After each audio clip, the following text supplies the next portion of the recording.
Top of the morning to you, and welcome back to Coldwell Banker Flanagan Realty. I'm Jim Flanagan, and this is your weekly treat.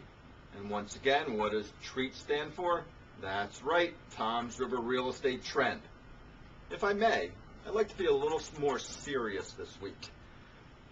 A lot of us have heard about the $8,000 tax credit. Now, there's a lot of innuendo and rumor being circulated via Facebook and the web, and our cousins and uncles and father-in-laws and everything like that.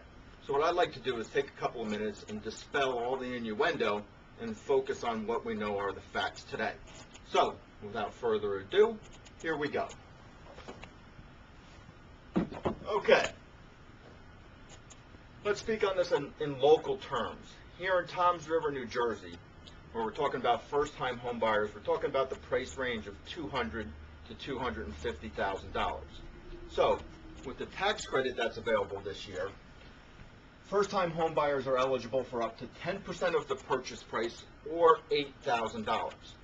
So 10% of $200,000 to $250,000 would equate to $20,000 or $25,000. So in this case, we're talking about the full $8,000 credit for first-time home buyers. Next, we're talking about principal residences only.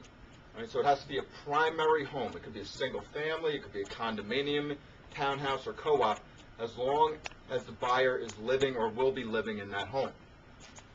Next, let's talk about the income limits. We're talking about to qualify for the full $8,000 credit for a single person or one person, we're talking about an income limit of $75,000 annual income. In order to qualify as a married couple or with your spouse, both people have to make up to $150,000 to qualify for the full $8,000 credit.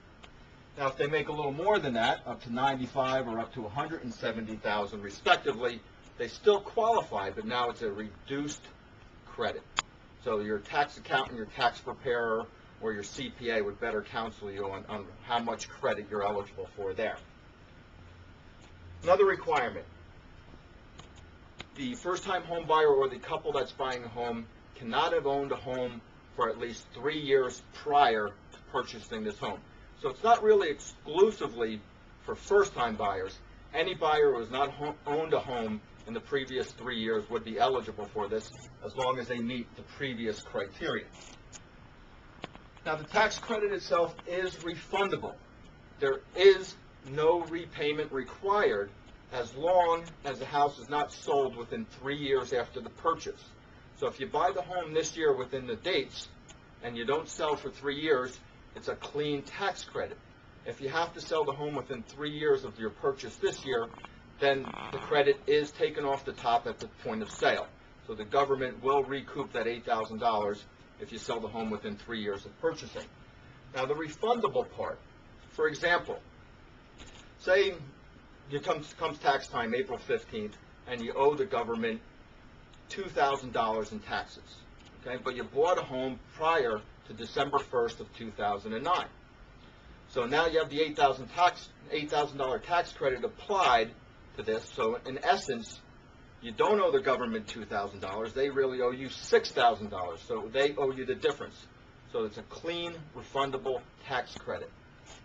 Now, the most important part, right now, today, as we speak about this tax credit expires on December 1st, 2009, right? So, by expiring, I mean you have to have closed on this home prior to December 1st. So it's taking about 45 to 60 days for most mortgage companies to process mortgages today.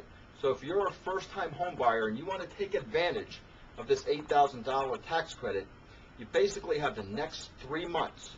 This month, June, July, and August. You want to be in contract by September, middle of September, the latest, to take advantage of this tax credit and make sure you close by December 1st, 2009 in order to make sure that you receive the full $8,000 tax credit.